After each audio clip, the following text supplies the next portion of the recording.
படம் வந்து எனக்கு ரொம்ப ஸ்பெஷலான படம்.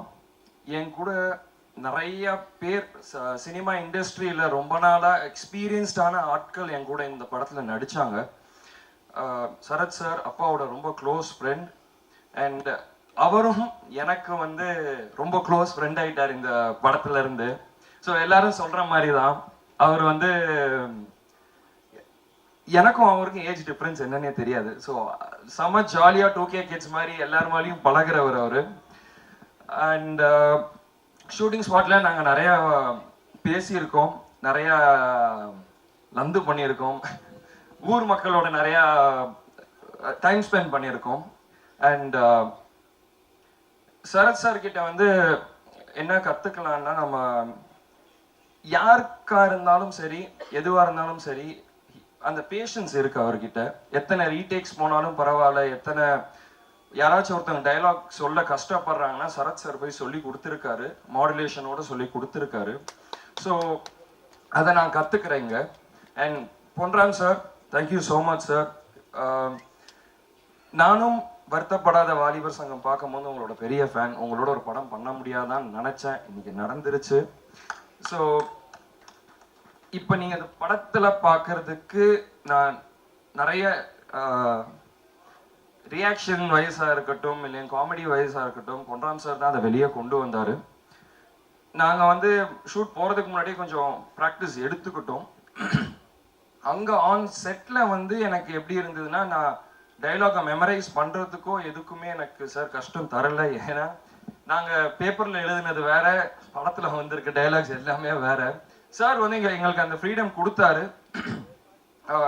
ஒரு சீனை டெவலப் பண்ணி நீங்கள் அதை நம்ம என்ன டயலாக் வேணால் டெவலப் பண்ணுறதுக்கு ஸ்பேஸ் கொடுத்தாரு. நாங்கள் என்ன ரியாக்ஷன் பண்ணாலும் அது நல்லா இருந்தால் அதுக்கும் அவர் ஸ்பேஸ் கொடுத்தாரு. ஏன்னா நான் பார்த்துருக்கேன், நீங்கள் தான் சொன்னீங்க நான் எங்கேயுமே கட்டுன்னு சொல்ல மாட்டேன்ட்டு.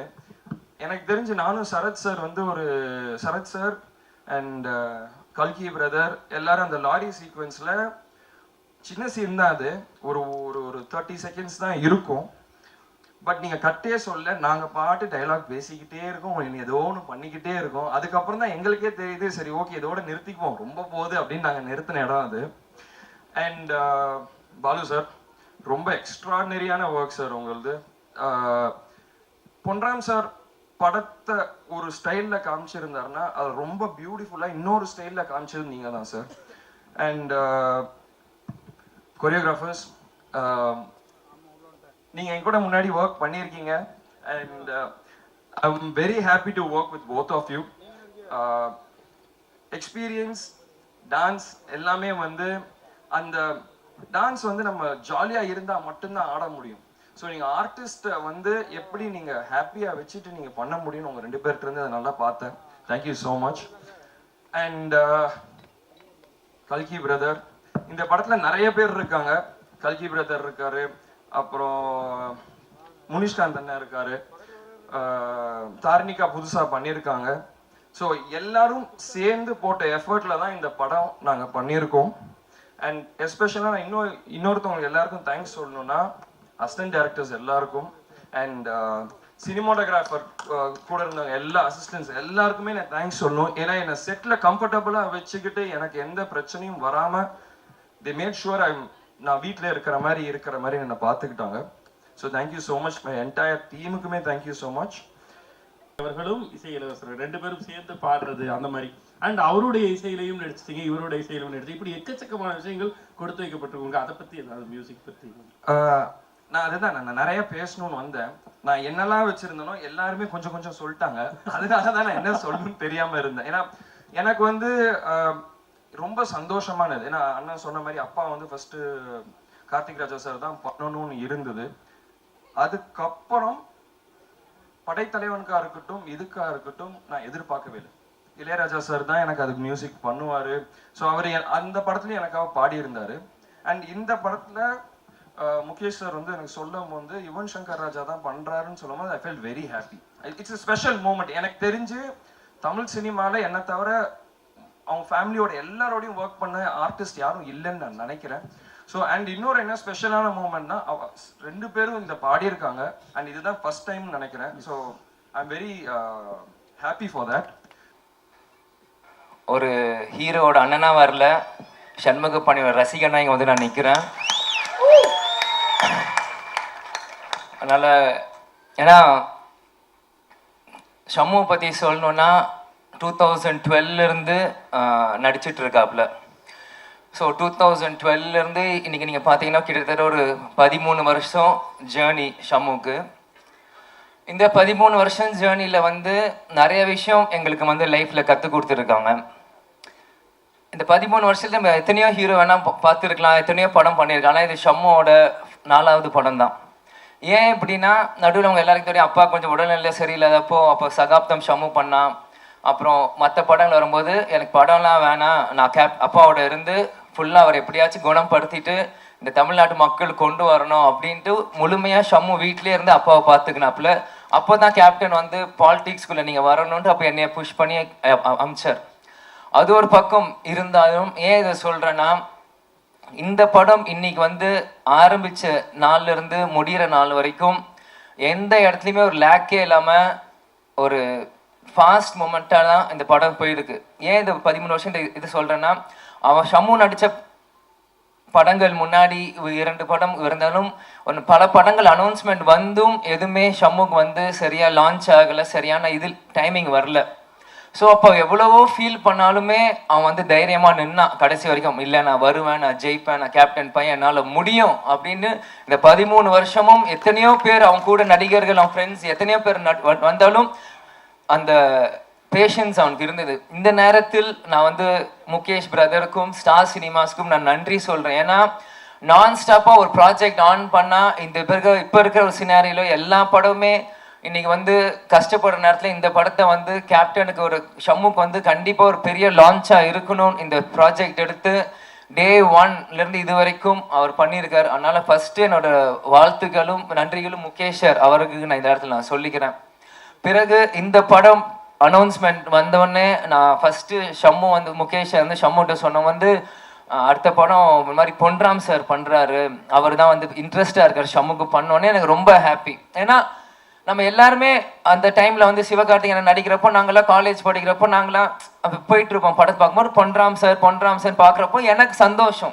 சரி ஷம்முக்கு வந்து ஒரு ரெப்யூட்டட் டைரக்டர் வராங்க, ஒரு நல்ல கதை வரும்போது ரொம்ப ஹாப்பி. ஸோ கண்ணை மூடிட்டு பண்ணு இந்த சப்ஜெக்டை அப்படின்னு தான் நான் ஃபஸ்ட்டு ஷம்முகிட்ட சொன்னேன். அப்புறம் நெக்ஸ்ட்டு யார் நடிக்கிறார் அப்படின்னா பொன்ராம் சார் சொல்லிட்டாரு, இந்த மாதிரி கண்டிப்பாக சரத்குமார் சார் இருக்கணும் அப்படின்னு கண்டிப்பாக சொன்னார். ஸோ சரத்குமார் சார் வந்தோடனே இன்னொரு செரி அந்த கேக் மாதிரி இன்னொரு க்ளோரி ஆட் ஆச்சு அவர் உள்ள வந்தோடனே. ஏன்னா ஆரம்பத்திலிருந்து புலன் விசாரணை டைம்லேருந்து கேப்டனும் சரி சரத்குமார் சார் ஒன்றாவே நம்ம வந்து தமிழ் சினிமாவில் பார்த்துட்டே இருக்கும்போது இன்னைக்கு அப்பா இல்லாத நேரத்தில் ஷம்மு அடுத்த ஒரு மைல் ஸ்டோன் எடுத்து வைக்கும்போது கூட சரத்குமார் சாரும் திரும்பியும் ஒரு சப்போர்ட்டாக நிற்கும் போது இது வந்து சம்திங் இஸ் கனெக்டிங் வரும்போது நம்ம பாசிட்டிவாக ஒரு விஷயமா தான் எடுக்கணும். சரத் சார் வந்து பர்சனலாக நான் வந்து இப்போ கேப்டன் முன்னாடியில் எனக்கு தெரியும், பட் கேப்டன் மறைவுக்கு பிறகு கொஞ்சம் அடிக்கடியாக நான் மீட் பண்ணுறேன். போன வருஷம் எலெக்ஷன் டைமும் சரி இந்த படம் சரி நான் அடிக்கடி சாரை மீட் பண்ணியிருக்கேன். எப்போ மீட் பண்ணாலுமே அந்த ஒரு எப்படி சொல்கிறேன் அந்த டவுன் டு எர்த்தான ஒரு கேரக்டரை தான் நான் பார்ப்பேன். அவர் வந்து நீ சின்ன பையன் நான் சீன் அப்படிலாம் இல்லை, வந்தோடனே வணக்கம் விஜய் எப்படி இருக்கீங்க, வாங்க உட்காருங்க சாப்பிட்றீங்களா, அதே மாதிரி ஒரு ஃப்ரெண்டாக தான் பார்ப்பார். அவர் வந்து நான் 25 இயர்ஸ்ன்னு கூப்பிடுறேன்னு சொல்ல தப்பு இல்லை, ஏன்னா அவரோட ஹார்ட் அப்படி இருக்கு. ஏன்னா எல்லா ஏஜ் கேட்டகரியோடையும் பழகும் போது அது அப்படிதான் இருக்கணும். ஏன்னா ஏஜ் இஸ் ஜஸ்ட் அ நம்பர்ன்னு சொல்லுவாங்க. நம்மளோட எப்படி நம்ம சிந்தனை நம்மளோட எப்படி நம்ம பார்க்குறோமோ அதுதான் நம்மளோட வயசு நான் நினைக்கிறேன். அதனால சார் அப்படிலாம் சொல்லும்போது எனக்கு உண்மையிலே ரொம்ப ஹாப்பியாக இருந்தது. அவரோட கனெக்ட் ஆகும்போது இப்போ கூட வஸ்தாரா சாங்கில் கூட நான் உட்காந்து சைடில் பார்த்துட்டு இருந்தேன். ஷம்மு பெட்ரா சரத் சார் பெட்ரா 2 பேர் ஆடிட்டே இருக்காங்க. இந்த பேண்டு வாத்தியம் பெருசா இந்த தப்பாட்டம் பெருசா ஆடி அந்த மாதிரி 2 பேருமே பயங்கரமாக ஆடி ஒரு பெரிய காம்படிஷன் கொடுத்தாங்க அந்த வஸ்தாரா சாங் நான் பார்க்கும்போது. அப்புறம் யுவன் அண்ணன் நான் வந்து ஃபர்ஸ்ட் டைம் அவரோட ஸ்க்ரீனில் நான் பார்க்கும்போது கேப்டன் நடிச்ச Alexander BGM score by Yuvan Shankar Raja அப்படின்ட்டு வந்தது. அதுக்கப்புறம் இன்னைக்கு தான் நான் ஃபர்ஸ்ட் டே அண்ணன் யுவன் சங்கர் அண்ணன் மீட் பண்ணுறேன். இன்னைக்கு தான் நான் பேசுகிறேன். பேசினோடனே உடனே கனெக்ட் ஆகிட்டாரு. நாங்கள் நிறைய விஷயம் ஷேர் பண்ணுவோம் கொஞ்ச நேரத்தில். எல்லார் மாதிரியும் சின்ன வயசுலேருந்து ஸ்கூல் டைம்லேருந்து அவர் சாங் கேட்கறதுலேருந்து அவர் வந்து மியூசிக்கால் கனெக்ட் ஆனார். ஏன்னா கேப்டன் வந்து ஃபஸ்ட்டு சகாப்தம் படம் சொல்லும்போது என்ன சொன்னாருன்னா ஃபஸ்ட்டு படம் ஷம்மு நடித்தார்னா அது இளையராஜா சார் ஃபேமிலியில இருந்தால் ஒருத்தர் வாசிக்கணும் அப்படின்னு சொன்னாங்க. ஸோ அந்த மாதிரி சகாப்தம் பார்த்தீங்கன்னா நீ கார்த்திக் ராஜா சார் வாசித்தார். செகண்ட் படம் ஷம்முக்கு கொம்பு படைத்தலைவன் பார்த்தீங்கன்னா இளையராஜா சார் வாசிச்சார்.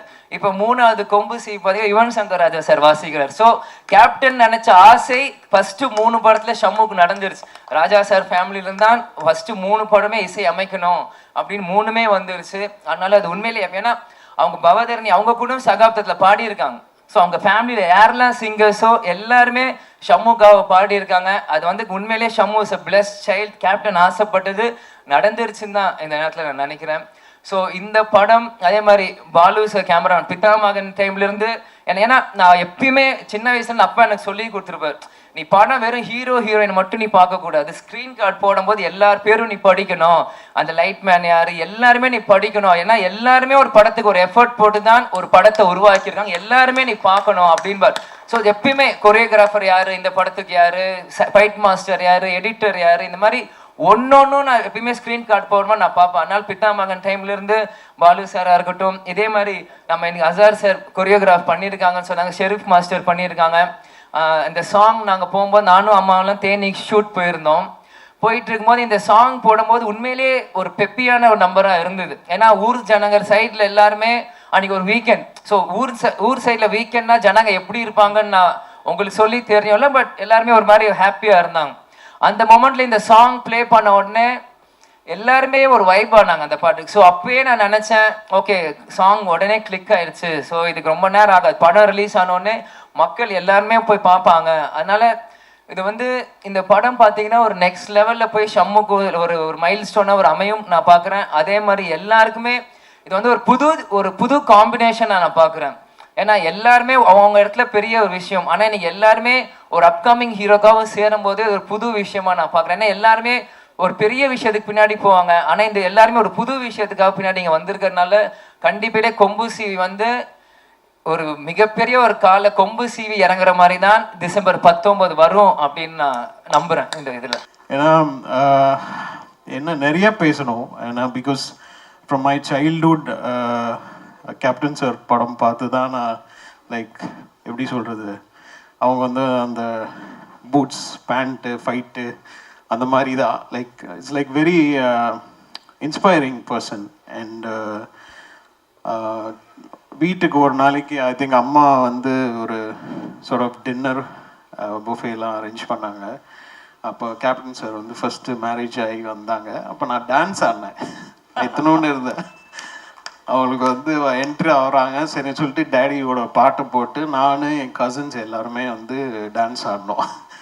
ஸோ இங்கேருந்து இட்ஸ் லைக் கம்மிங் ஹியர் அப்படின்றது தான் இட்ஸ் லைக் ரொம்ப எனக்கு வந்து ஃபஸ்ட்டு பொன்னாம் சார் வந்து நான் கேட்டேன், கதைலாம் கேட்டு யார் சார் ஹீரோ அப்படின்னோடனே சொன்னோடனே நான் ஒரு செகண்ட் கூட யோசிக்கல, நான் பண்ணுறேன், நான் இது இல்லை நான் இருக்கணும் அப்படின்னு நினச்சேன். பிகாஸ் ஏன்னா அவ்வளோ எப்படி சொல்கிறது, அவ்வளோ பேருக்கு நிறையா ஒரு பில்லராக இருந்திருக்கிறாங்க. அண்ட் கண்டிப்பாக my brother I think Shanmugal Pandian will be like அவருக்கு ஒரு கண்டிப்பாக ஒரு இடம் இருக்குது இந்த சினிமாவில். அண்டு சரத் சார்லேருந்து நான் ஸ்டார்ட் பண்ணி இன்னைக்கு ஷண்முக பாண்டியன் எனக்கு மியூசிக் பண்ணுறதுல ரொம்ப சந்தோஷம். பொன்ராம் சார் ஸ்கிரிப்டு நான் கேட்டு நான் வந்து ரொம்ப நாள் கழிச்சு நான் என்ஜாய் பண்ண ஒரு அந்த காமெடி அந்த சென்ஸ் எல்லாமே சான்ஸே இல்லை சார், சூப்பராக இருந்தது. எனக்கு ஒர்க் பண்ண எக்ஸ்பீரியன்ஸும் எனக்கு ரொம்ப ஜாலியாக இருந்தது, செம்ம ஃபன்னாக இருந்தது. அண்ட் பாலா சாரோட கேமரா ஒர்க் சூப்பர்.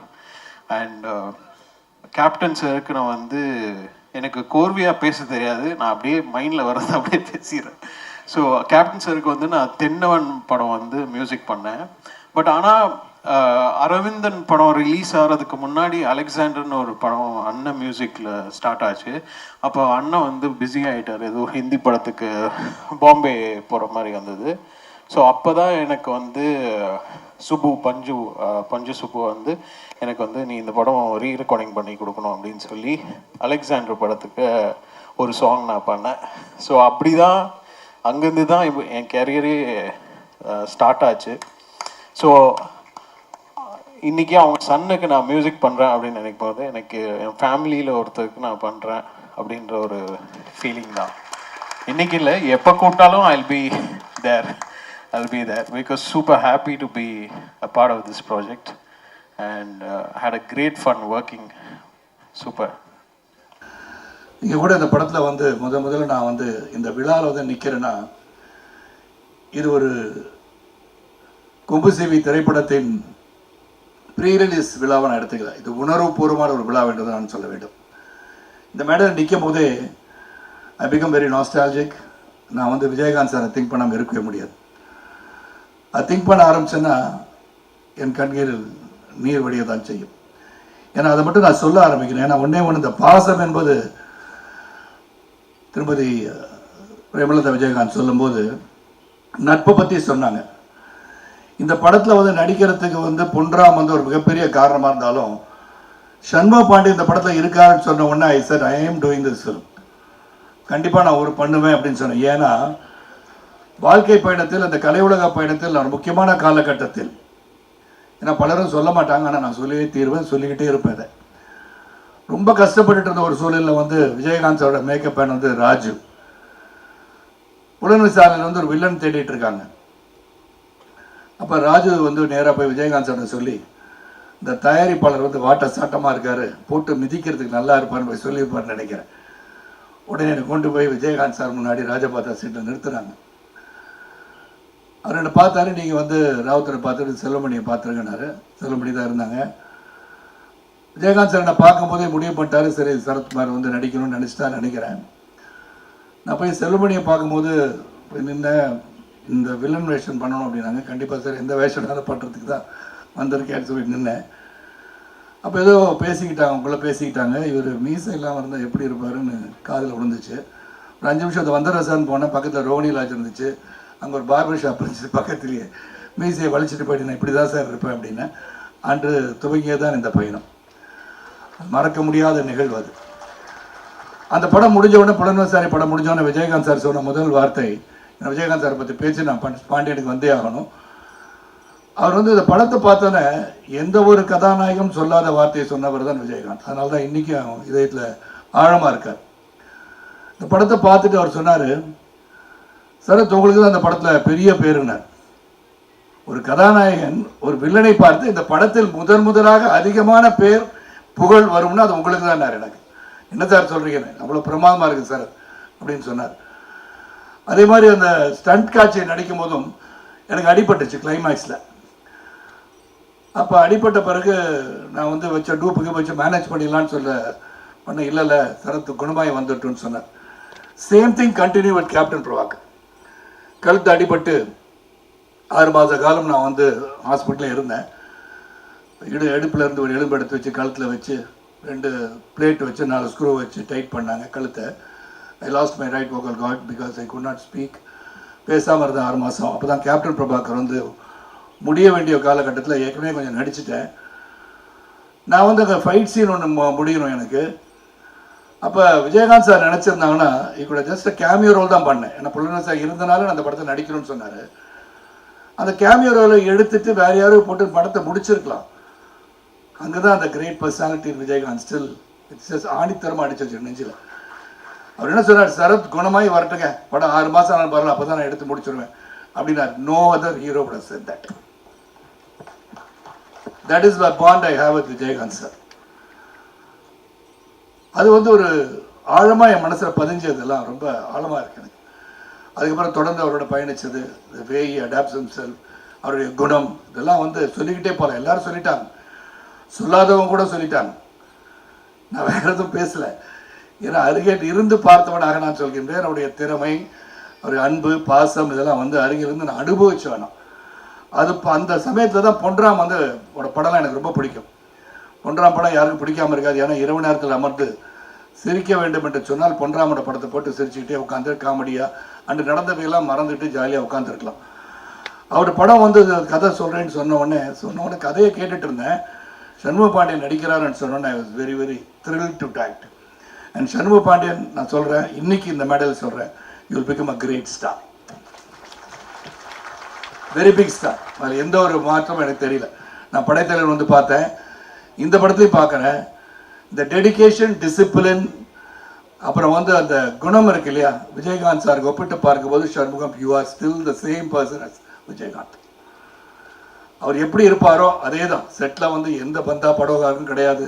நான் இன்னாரோட சன்னு, பிரபாகரோட பிரதர், இதெல்லாம் அங்கே தெரியல. நான் வந்து ஒரு நடிகன், அவ்வளோதான். அங்கே வந்திருக்கேன், என்ன பொன்ராம் சொல்கிறாரோ ஐ பி டைரக்டர்ஸ் ஆக்டர்னு சொல்லி நடித்தார். அண்ட் வி போத் இந்த படத்தை வந்து இப்போ வந்து மேடம் கூட சொன்னாங்க, நீ உண்மையான மாமா மச்சமாக நடிச்சிருக்கீங்கன்னு. அது நடிக்கலை, வாழ்ந்தோன்னு தான் சொல்லணும். Because we felt so close to each other. அப்போ நான் சாப்பிட்டுட்டு இருக்கும்போது நான் சண்முகம் கொடுத்து அமிச்சாங்க அப்படின்னு சாப்பாடு வரும், நான் வந்து கொடுத்து அமிச்சேன் சாப்பாடு கொடுத்து விடுவேன். ஸோ இந்த மாதிரி அந்த உறவு வந்து தொடர்கிறது. நான் சண்முக பாண்டியன் சொன்னேன், ஒரு வேளை என் பையன் நடிக்க வந்து, உங்கள் பேரன் நடிக்க வந்து, அப்பயும் நான் வந்து நடிக்கிறேன். எனக்கு அந்த உறவு அத்தே போகக்கூடாது, வாழ்க்கையில் இருந்துக்கிட்டே இருக்கணும், என்றும் மறையாத உறவாக இந்த குடும்ப உறவு தொடர வேண்டும். அதுதான் என்னுடைய முக்கியமாக இந்த இடத்துல சொல்லணும்னு ஆசைப்பட்டேன். இந்த படத்தில் பல பேர் நடித்தாங்க, ஏன்னா பொன்ராமன் சொல்லணும்னு நினச்சிட்டோம். இங்கே தாரணிக்கா பற்றி சொல்லிட்டாங்க. நீங்கள் பாதியில் நிறுத்தணும், ப்ரெஸ் எல்லாம் வேறு மாதிரி நினச்சிருப்பாங்க பொன்ராம். இந்த மாதிரி நடுவில்லாம் இப்படி சொல்லக்கூடாது. நீங்கள் சொல்லாமல் அந்த டீச்சர் நடித்தாங்கல்ல, அந்த டீச்சரை நாட்டாம வச்சுருந்தார்ல, அவங்க பொண்ணு அப்படின்னா என்ன நினைப்பாங்க? அவங்க அர்த்தமோட பேசணும் பொன்ராம். இந்த மாதிரி நான் பேசுகிறேன், வேறு மாதிரி தெரியுது. அவங்க நல்லா நடிச்சிருக்காங்க உண்மையிலே. Dharani is got a very good future. ஆனால் இதில் என்ன சொல்லணும்னா, விஜயகாந்த் சார் வந்து எல்லாமே ஆக்ஷன் நல்லா பண்ணுவாங்க. அதில் முக்கியமாக சொல்லணும்னா, என்னோடய ரசிகர்கள் இருக்காங்க இல்லையா, நான் முதலேருந்து படி முடிக்கும் என்னுடைய அந்த காலகட்டத்தில் ரசிகர்கள் எப்படின்னா, என்னை வந்து பார்க்குற என்னுடைய ரசிகர்கள், என்ன தப்பாக நடிக்கட்டு ஒன்று சொல்லாமல் நான் சொல்லிடுறேன், இந்த விஜயகாந்த் சார் காலத்துக்கு பின்னாடி டொம்மு நடிப்பாருண்ணே, அந்த மாதிரி நீங்கள் காலத்துக்கு அடிக்கணும் நல்லா இருக்கும் அப்படின்னா. டேய், என் படத்தை பற்றி என்னை பற்றி பேசினா விஜயகாந்த் சார் நல்லா கிக் போடுவாடுறேன். அந்த அளவுக்கு உரிமையோடு சொல்கின்ற காலம். இங்கே வந்து சண்முக பாண்டியன் வந்து நல்ல ஒரு கெமிஸ்ட்ரியோட என் கூட மட்டும் நடிக்கலை, தாரியா கூட நடித்தார். அவங்க அம்மா கவனிக்குமாறு சொல்லிக் கொள்கிறேன். நான் எதையும் பற்ற வைக்கல, நல்லா நடித்தாங்கன்னு நான் சொல்கிறேன். அது அந்யோன்யமாக நல்ல பாசமாக, அந்த சாங்லாம் பிரமாதமாக. கொம்பு சீவி விடுறேன்னு சொல்கிற பிரமா இல்லை, கொம்பு சீவி விடல, அந்த கெமிஸ்ட்ரி இருந்தாலும் அந்த காதல் காட்சியெலாம் நல்லா பரவசமாக வரும். நான் ஒரு சீனில் பார்த்தா காலை தட்டி விட்டு மேலே உள்ள வச்சார். அது பொன்ராம் சொன்னாரோ அவரே பண்ணாரோ எனக்கு தெரியாது. அது ஏதோ நல்லா இருந்துச்சானா சீனராக வந்திருக்கு, கமர்ஷியலாக வந்திருக்குன்னு மேடமும் சொல்லிட்டாங்க. அந்த கமர்ஷியலாக வந்ததுக்கு காரணம் வந்து சண்முக பாண்டியன் ஒருவார் இதில். அது பொன்ராமோட சேர்ந்து பண்ணாரா சேர்ந்தா பண்ணலான்னு தெரியாது. கேப்டன்,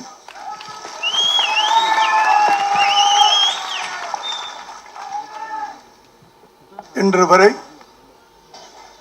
உங்கள் நெஞ்சில் மட்டுமல்ல என் நெஞ்சிலும் நீங்காமல் வாழ்ந்து கொண்டிருக்கிறார். அவருக்கு முதலில் என்னுடைய வணக்கத்தை தெரிவித்துக் கொள்கிறேன். அடுத்ததாக அவருடைய துணைவியாரும் இன்று உங்கள் தலைவியாகவும் இருக்கின்ற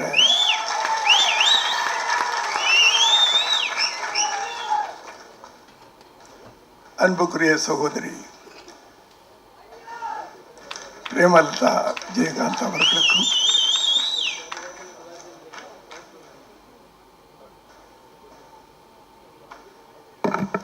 என் இனிய நண்பர்னு சொல்லக்கூடாது, அவர் கோவம் வந்துடும். ஏன்னா நான் இன்னும் 25 வயசு தான் அப்படின்னு சொல்லிக்கிட்டே இருப்பார்.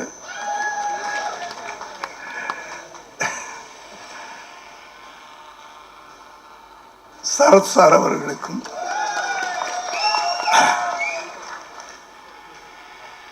மற்றும் தேமுதிகவை சேர்ந்த தொண்டர்கள் அனைவருக்கும் என்னுடைய வாழ்த்துக்களையும் நன்றியையும் தெரிவித்துக் கொள்கிறேன். கொம்பு சீவி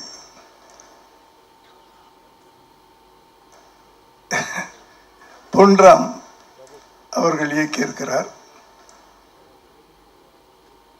கேப்டனின் வாரிசு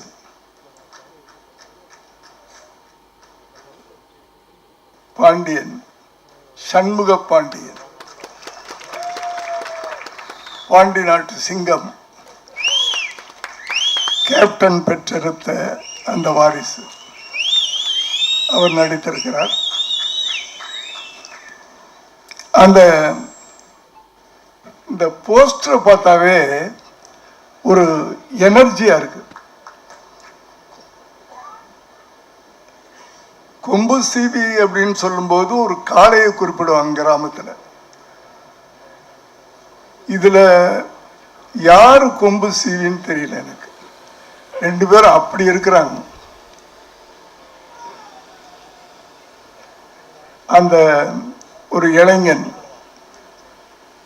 அந்த விஜயகாந்தின் கண்கள்ல ஒரு நெருப்பு இருக்கும், வேகம் இருக்கும். அந்த ஒரு நெருப்பு கலந்த ஒரு பார்வை. சண்முக பாண்டியன், ஏய் உனக்கு நான் சளைச்சவே இல்லடா அப்படின்னு இந்த பக்கம். என்ன அழகான கெட்டப் சார் அது.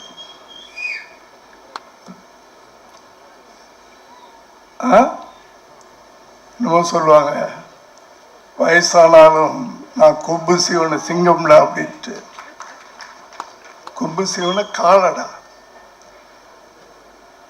அப்படி. அந்த அந்த போஸ்டரே வந்து இந்த படத்துடைய வீரத்தை காட்டுகிறது. அந்த டைட்டில் வந்து பார்த்தீங்கன்னா நம் தமிழ்நாட்டுடைய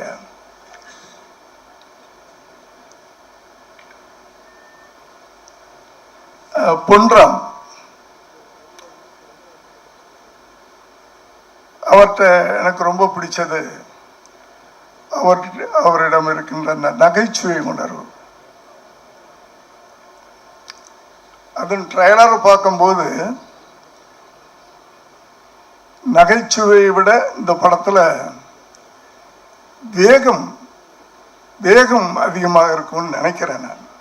ஒரு ஆக்ஷன். ஏன்னா இன்னைக்கு ஜெனரேஷன் வந்து இன்றைய தலைமுறை அதைத்தான் ரசிக்கிறார்கள் என்று தெரிந்து கொண்டு ஒரு வேகமான ஒரு திரைப்படத்தை கொடுத்திருக்கிறார். அவருடைய ஒவ்வொரு படமும் வெற்றியடைய வேண்டும் என்று நான் அவரை வாழ்த்துவேன். இந்த ஃப்ரேம் ஒரு முக்கியமான விஷயத்தை சொல்லுது. என்னன்னா, கொம்பு சீவி திரைப்படத்தின் மூலமாக 3 டிகேட்டுகளாக நடக்காத ஒரு விஷயம் நடந்திருக்கு. இசை இளவரசர் யுவன் சங்கர் ராஜா அவர்கள் மியூசிக்ல அவரும் இசைஞானி ராகதேவன் மாஸ்டர் இளையராஜா சாரும் இணைந்து பாடியிருக்காங்க ஒரு பாடல் இந்த படத்துல, ஒரு அம்மா பாடல். ஸோ அப்படிப்பட்ட ஒரு மொமெண்ட் இத்தனை வருஷ கெரியர்ல இது இந்த படத்துக்கு அமையணும் அப்படின்றதும் கூட கேப்டன் சார்னுடைய விஷா தான் இருக்கும்னு நினைக்கிறேன். பிரதர் சொன்ன மாதிரி இப்படி ஒரு விஷயமும் இந்த படத்துல அமைஞ்சிருக்கு. எஸ், அந்த குரல்ல வந்து என்னோட படத்துல எப்படியாவது பதிவு பண்ணணுங்கிறது தான் யுவன் சார்கிட்ட சர்ப்ரைஸாக சொல்லாமல் வச்சிருந்தேன். ஃபர்ஸ்ட் யுவன் சார் கேட்கும்போது எத்தனை பாட்டு சார்னு கேட்டார். எங்க பாட்டு நிறைய சொன்னா வேணான்றவாருன்னு பயந்துட்டு 3 பாட்டு சார். நான் 2.5 பாட்டு சார்னு. ஓகே 3 சாங்ஸ் ஓகே பண்ணிடலான்னாரு. அப்புறம் பண்ணோன்னே இன்னொரு சாங் ஆட் பண்ணேன். இது 3 சாங் தானேன்னாரு. இல்லை சார் 4வது சாங் ஓகே அப்படின்னாரு. அப்புறமா இன்னொரு 5வது சாங் ஒன்று வந்துச்சு. அவனும் ஓகேன்ட்டார். அதில் தான் சொன்னேன், இது வந்து கண்டிப்பாக ராகதேவன் தான் பாடணும், இளையராஜா தான் பாடணும் அப்படின்னு. டாடி தெரியலையே அப்படின்ட்டார். கிட்டத்தட்ட 25 days என்ன டைம் ஆயிடுச்சு. நான் எவ்வளோ நாள் வெயிட் பண்ணுறேன், அவர் தான் பாடணும்னு. அப்புறம் சார் பேசிட்டு எல்லாம் பண்ணாங்க. அப்புறம் சாரை மீட் பண்ணோம். அது உண்மையிலே சொல்கிறேன், நாங்கள் எதிர்பார்க்கல. ஃபுல்லாக இளையராஜா சார் தான் அந்த பாட்டை பாடணுங்கிறது ஒரு பிளானு. அப்படி தான் யுவன் சாரும் துபாயிலேருந்து வந்திருந்தாங்க. அவங்க ரெக்கார்டிங் ஸ்டார்ட் பண்ணாங்க. நீங்கள் சொல்லணும் சார் அதை பற்றி. கண்டிப்பாக எப்பவும் போல தான் ஃபியூ மினிட்ஸில் பாடிட்டாங்க. அண்ட் லிரிக்கில் சில போர்ஷன் வந்து இல்லை இப்படி இப்போ வரக்கூடாது, இப்படி வச்சுக்கலாம் அப்படின்னு மாற்றி ஃபியூ மினிட்ஸ் தான். எஸ், ஆனால் அது வந்து முழுவதும் அப்பா பாடுறதா இருந்துச்சு. ஆமாம், ஃபுல்லாக பாடுறதா இருந்துச்சு. அதுக்கப்புறம் அந்த ஹை போர்ஷன் ஒரு போர்ஷன் வருது, இது ரொம்ப ஹையாக இருக்குது எனக்கு அப்படின்ட்டாங்க. உடனே அங்கே ஸ்பாட்லேயே எனக்கு தோணுச்சு, சரி நான் பாடிடுறேன் இந்த ஹை போர்ஷன் சொல்லி சார்கிட்ட கேட்டு உடனே பண்ணது தான். Super brother. அந்த பாட்டுக்கே பெரிய ஹை கொடுத்து அன்பிளானிங் தான். அந்த ஸ்பாட்ல டக்குன்னு ஒரு முடிவு எடுத்து பாடும்போது எனக்கு ரொம்ப சந்தோஷம். ஒரே பாட்டில் ரெண்டு பேரும் பாடினது எனக்கு ஒரு பெரிய சந்தோஷம். அவருடைய பாட்டை அது அம்மா என் தங்கக்கனியில் பதிவு பண்ணுவது மிகப்பெரிய ஒரு நினைவுகள்.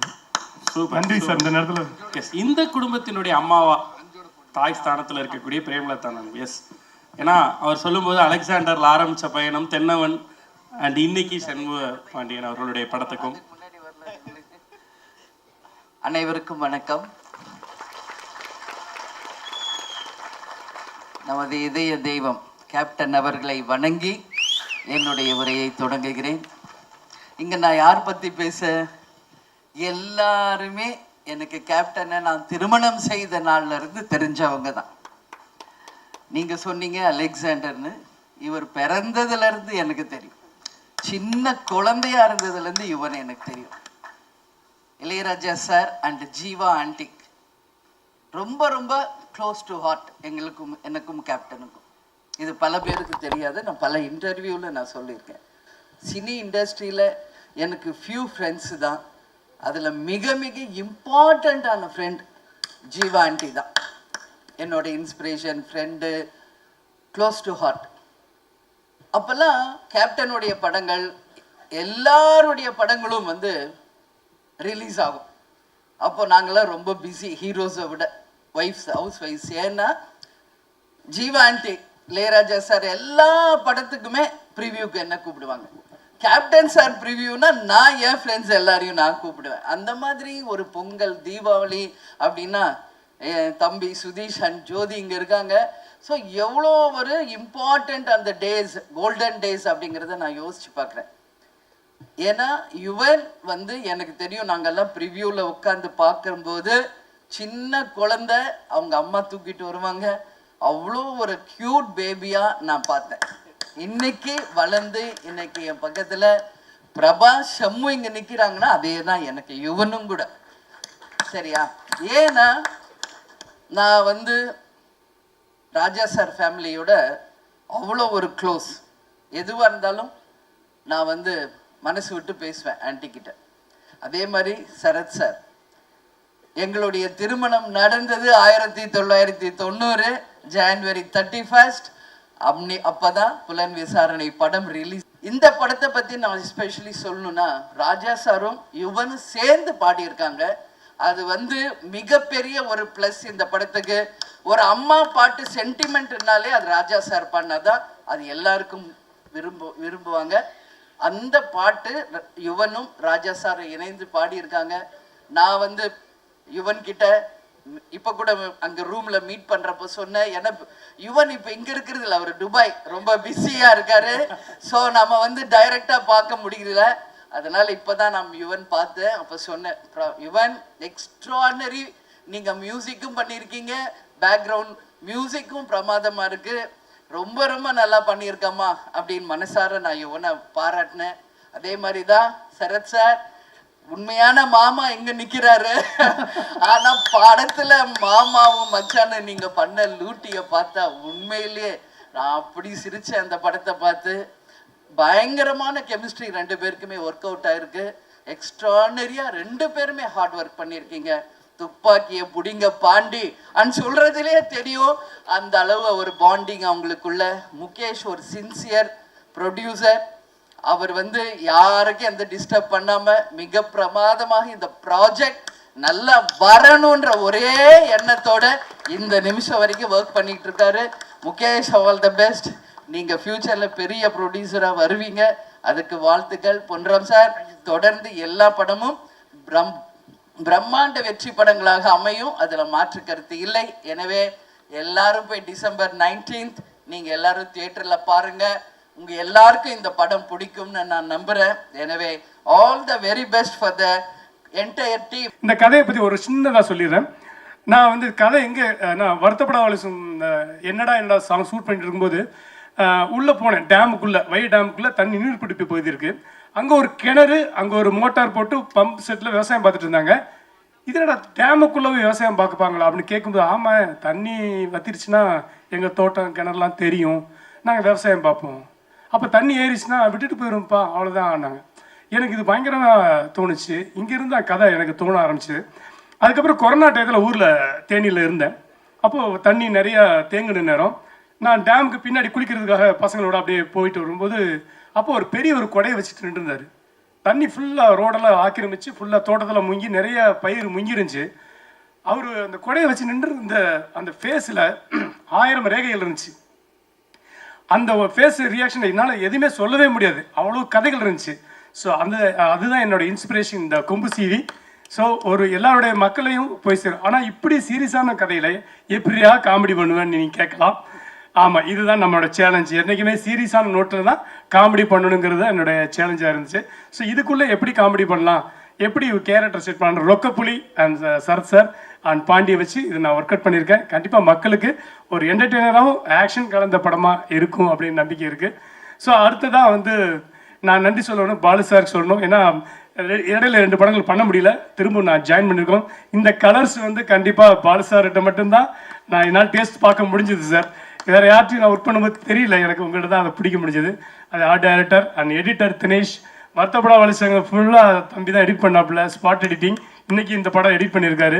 ஸோ எல்லாமே ஒரு கனெக்ட் தான். நான் Azhar master and Sharif master என்னை ஆட வைப்பார் அப்பப்போ, நம்மளால் அவ்வளோ ஆட வராது.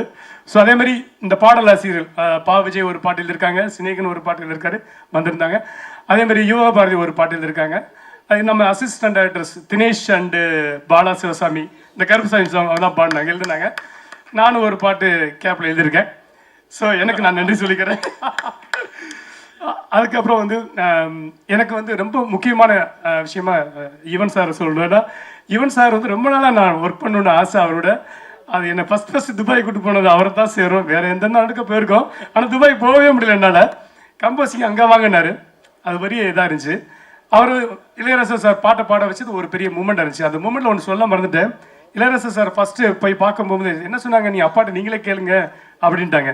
சரின்ட்டு நானும் பிடிச்சிரும் போய் இளையராஜா சாரை பார்க்க போனோம். அப்போ பார்த்தோன்னே, சார் இந்த மாதிரி என்கிட்ட ஒரு அம்மா பாட்டு இருக்குது, அது நீங்கள் பாடணுன்னு. அம்மா பாட்டெலாம் எனக்கா தோணுனா தான் பாடுவேன், உனக்கெல்லாம் பாட முடியாது. ஐயோ என்னடா அப்படி சொல்லிட்டாரு. சரி ஏதாவது பேசணுமே. அடுத்து இந்த கதை தேனியில் நடக்குது, என்ன கதைலாம் தேனியில் தான் நடக்கும், எல்லா கதையும் அங்கே தான் நடக்கும் அப்படின்னாரு. உங்களை பாட வைக்கிறது என்னோட ட்ரீமு அப்படின்னு. உன் ட்ரீமை எப்படி நான் நிறைவேற்ற முடியும்னாரு. இப்படி என்ன பால் போட்டால் 6 அடிச்சுட்டு இருந்தாரு. அப்புறமா ஒரு முடிவு பேசாமல் கை கட்டி நின்றுக்குவோம் அப்படின்னு. அப்புறம் நான் இப்படி தான் பேசுவேன் சரியா அப்படி போயிட்டாரு. அப்புறம் கூட சொன்னாங்க, இவ்வளோ தூரம் உன்னை கலாய்க்கிறாருன்னா பாடிடுவார். அதே மாதிரி ஒரு 15 days கழிச்சு அவரே கால் பண்ணி, நான் இந்த பாட்டை பாடி கொடுத்துட்றேன், வர சொல்லுங்க டீம் அப்படின்னாங்க. அவருக்கு மிகப்பெரிய நன்றி. இந்த அம்மா பாட்டு பாடுனுங்கிறது படத்தில் ரொம்ப முக்கியமான இடத்துல வரும். வழக்கம் டைட்டில் சாங்கு ரொம்ப எல்லாருக்கும் பிடிக்கும் இருந்தது. அவருக்கு இந்த இடத்துல நன்றி. அண்ட் யுவன் சாருக்கு நன்றி. And sir and Sarath sir இன்றும் இளமையானவர். ஒரு கதை சொல்ல போகும்போது எனக்கு ரொம்ப பயம். ஏன்னா நாட்டாம இதெல்லாம் படம் பார்த்தோன்னே என்ன அடிச்சு கிடிச்சு போடுவார் அப்படின்னு தான் பேசி கதை சொன்னேன். ஆனால் உண்மையிலே அவர் குழந்தை தான். எப்பயாவது வரும்போது பெரிய மனுஷன் நடந்துக்குவார். மேக்ஸிமம் குழந்தை தான் அவர். ரொம்ப ஜாலியான டைப்பு, ரொம்ப ஈஸி அவர்கிட்ட ஒர்க் வேலை வாங்குறது. ரொம்ப ஜாலியாக இருப்பார். எந்த சொன்னாலும் எந்த சீனும் அவர் நிறைய கரெக்ஷன் சொல்லுவார், சின்ன சின்ன ஐட்டங்கள்லாம் சொல்லுவார், நல்லா இருக்கும். சில விஷயங்கள் நம்ம எதுக்காக தோணுச்சுன்னா ஓகே டைரக்டர் சாய்ஸ் அப்படின்னுவார். அது ஒரு டைரக்டரோட ஹீரோன்னு சொல்லலாம் அவரை. அவ்வளோ அற்புதமாக எனக்கு ஒர்க் பண்ணி கொடுத்தாரு சார். அது அவருக்கு நான் ரொம்ப ரொம்ப நன்றி சார், நன்றி கடன்பட்டிருக்கேன்.